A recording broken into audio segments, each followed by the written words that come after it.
ରାସ୍ତାରେ ଯାଉଥିବା ବାଇକ୍ ଆରୋହୀଙ୍କୁ ଧକ୍କା ଦେଲା ବିଧାୟକଙ୍କ ଗାଡ଼ି। ଗୁରୁତର ହେଲେ 2 ଜଣ।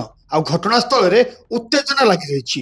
ଏଭଳି ଘଟଣା ଘଟିଛି ଉଦଳା ବାରିପଦା ରାଜ୍ୟ ରାଜପଥର ବାସିପିଠା 13 ମାଇଲ ଛକରେ।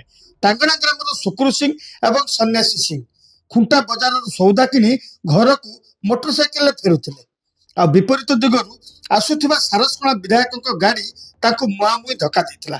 ଏହାପରେ ବିଧାୟକ ଗାଡ଼ି ଭାରସାମ୍ୟ ହରାଇ ଏକ ଗଛରେ ବାଡ଼େଇ ହୋଇ ଅଟକି ଯାଇଥିଲା। ହେଲେ ଘଟଣାସ୍ଥଳରୁ ଗାଡ଼ିର ଡ୍ରାଇଭର ଏବଂ ବିଧାୟକ ଚାଲି ଯାଇଥିବା କୁହାଯାଉଛି, ଯାହାକୁ ନେଇ ତେଜିଥିଲା ଅସନ୍ତୋଷ। ଘଟଣାସ୍ଥଳରେ ଉତ୍ତେଜନା ଲାଗି ରହିଥିବା ବେଳେ 13 ମାଇଲ ଛକରେ ରାସ୍ତାରୋକ ହୋଇଛି।